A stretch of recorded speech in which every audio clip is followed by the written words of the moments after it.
I want to quickly cut across to the other development that we've been tracking very closely, and that comes in from the United States of America and Venezuela. From the presidential palace to a prison transport.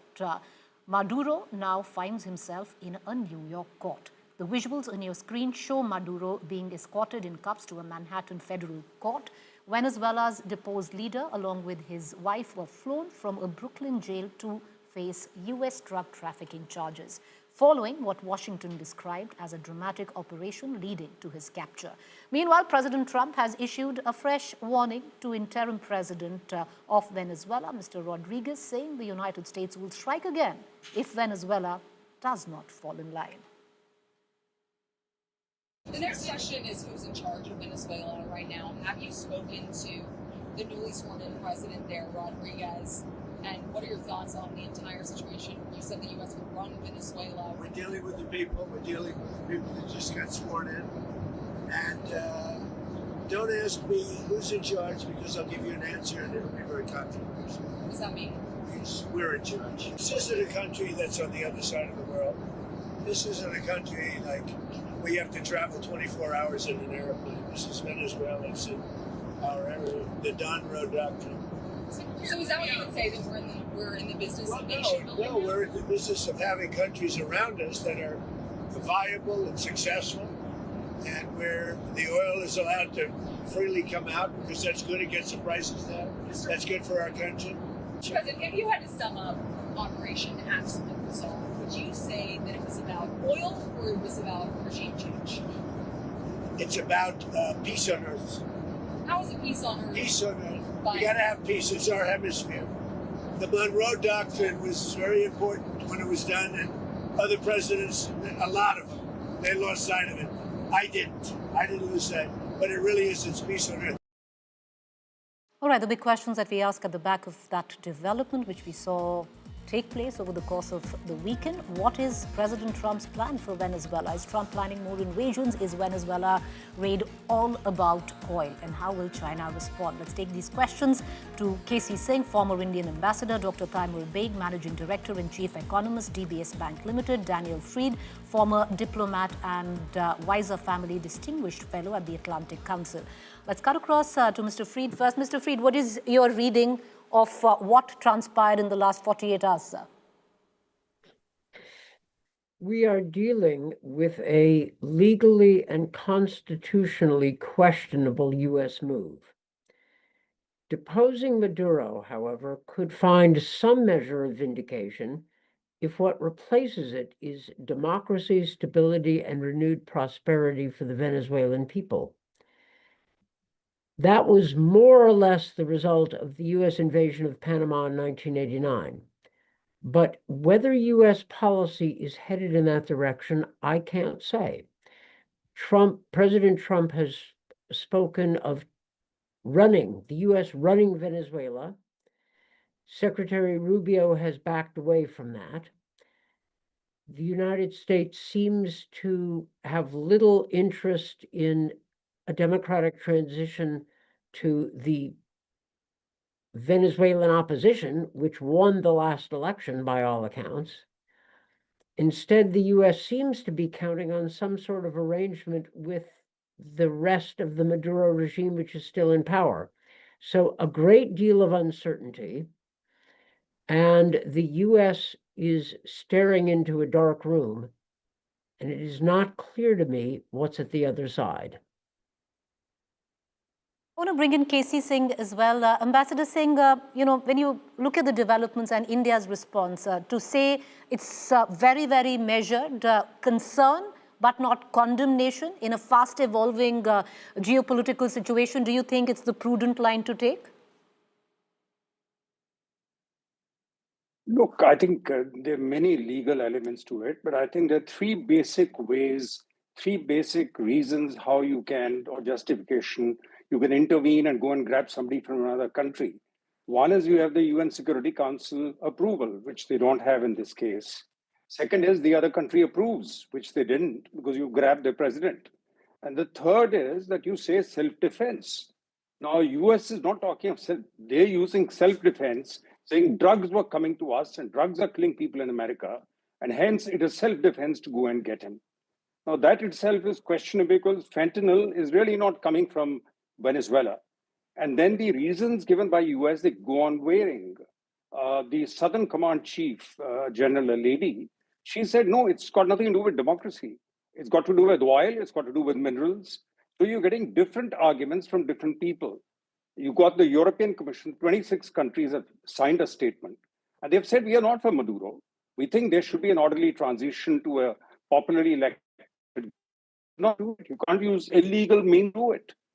So there is a debate. In fact, UN Security Council is probably meeting as we discuss this. They're meeting today, and this will be brought up by China and by other countries and by Russia, the permanent members, and probably even England and France. The French have taken a position on this.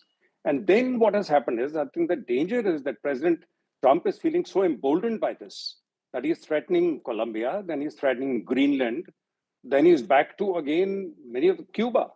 So he's threatening all those. So he is saying this is the Monroe Doctrine of the 19th century, and we can intervene wherever we want. Now, what nobody has told him is the Monroe Doctrine was because the countries in Latin America had attained independence from Portugal and Spain. So the American president was saying, no, don't intervene in their independence. They were not saying, don't come to Latin America to trade. Now, that argument has been taken by President Trump. He's calling it the Doctrine. And that means that he can intervene wherever he wants. And anything which is there in Latin America, South America, Central America, they will intervene and they will grab it. And this is really something going back to colonial times, 19th century.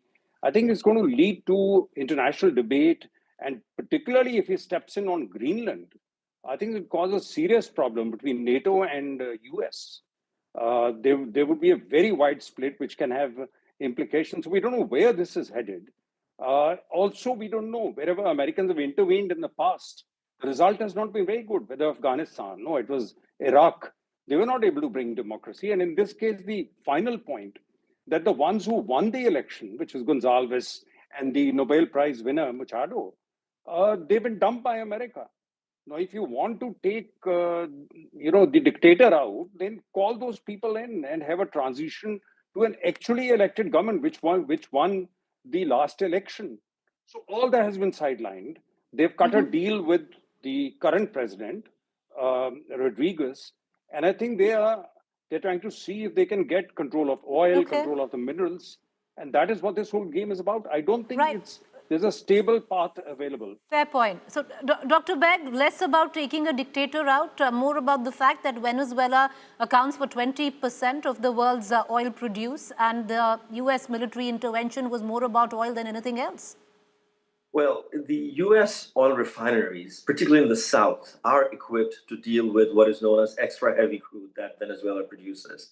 Very few countries in the world in that crude, and their refineries are not equipped to deal with that. So in a way, you could argue that this is tailor-made for oil refineries in southern United States. But mind you, none of these oil that Donald Trump covets are going to be in the pipeline anytime soon. Venezuela has a fairly dilapidated oil production infrastructure, ruined by decades of sanctions. It produces about 1 million barrels a day, which really does not make any difference in the global oil output picture, less than 1% of global output. No countries in the world that really depends heavily on Venezuelan oil, including that China. And therefore, it doesn't have major systemic implications for the oil market, for oil production, or oil price for that matter. Unless the US Congress comes up with a legal framework, it'll be actually very hard for US oil companies also to start devoting billions of dollars of investments in Venezuela, because what happens when around and there are beliefs that this entire adventure was done on premises. So I think that there's very well economic reason behind this, although it is the easy sell. It's about oil and we're going to seize it. But when we look at the fundamentals of the economy of Venezuela, it does not look like a very persuasive case. All right. Well, the sheer fact that India also has investments in Venezuela's oil sector, do we look at this as an opportunity? We're going to come back on that question. But Daniel, Mr. Fried, I want to bring you back into this conversation. What next now? Because there's talk of Greenland, there's talk of Iran. As a former diplomat, how do you look at it? What would be the next target? President Trump likes to keep other Americans and other countries off balance. He likes to threaten. He likes to brag. It is not clear to me that Trump is going to act quickly against any of these countries. His political base voted for him because he promised to extract the United States from foreign entanglements. Now he seems to be getting back into it. The operation to seize Maduro was frankly brilliant. It was just a textbook perfect operation, very impressive. But the outcome in Venezuela is far from clear. And it may not be as easy as Trump imagines. It's easier to conduct a quick military operation than it is to help set up a country, or as Trump says, to run a country, or as Marco Rubio says, to basically intimidate the remnants of the Maduro regime into cooperating with us. It's not clear that the U.S. has a viable or any plan for Venezuela. Okay. All right. Ambassador Casey Singh, to get you back into this conversation, the fact is that India has, communicated to the U.S. that if it is expected to curtail its oil purchases from Russia, it must permit other markets like Venezuela. Do you see this as an opportunity? India also has investments where Venezuela's oil sector is concerned. I don't think Venezuela is the only source, because as has just been put, for them to go up from about just under 1 million barrels a day to a higher production level, the highest was 3 or 4 million a couple of decades ago, it's going to take a long time because they don't have the pipelines. It's a very heavy crude. It's very difficult to pull it out and then to transport it and to really develop that infrastructure. And that's assuming things remain stable within Venezuela, because don't forget the army is sulking. This was not a proper military operation. I think this was a connivance on the part of domestic forces, which allowed the president to be removed. Only most of the people killed were his personal Cuban guard. So it's a very long journey, and there are much safer places to buy oil from than Venezuela. Venezuela is not about to sell the oil on a discount. Okay. And there are many other, and the transportation costs. Fair point. Dr. Beg, I'm running out of time, so I just want to quickly get in, Dr. Beg, for an intervention. How do you think China is going to react? Because not just a customer, it's also a big investor where Venezuela's oil industry is concerned. So China is quite deeply entangled in the Venezuelan economy. You have perhaps more than 100,000 Chinese nationals who work in Venezuela. And of course, Chinese oil companies have substantial investments in Venezuela. If this is a way to push China out, it's going to be very problematic. I don't think that is part of President Trump's design, because I haven't really heard the word China mentioned in any of these discussions. It would actually be a very dangerous geopolitical escalation if that were to happen. Mind you, even in Iraq, after the US went ahead with this intervention, there were fears that the Chinese investment in Iraq would be under jeopardy. Actually, that didn't happen at all. In fact, once things stabilized, China actually doubled up on it. Venezuela, in my view, would probably follow a similar script. I don't think US is in there to push China out, because it's not like China has had major success in influencing a Maduro regime in any way or protecting it. The Americans went in and just abducted him just like that. So I don't think if there were any military questions we would be discussing in this particular line of reasoning, it would be very different. So I would say that as far as China is concerned, they have to watch and see. They will also say that, if your neighborhood is that sacrosanct, what about our neighborhood? Is that then our plaything? I appreciate all three gentlemen for joining us. Thank you. We're going to keep a keen eye on all developments as they take place. Thank you for watching, and we'll see you tomorrow night.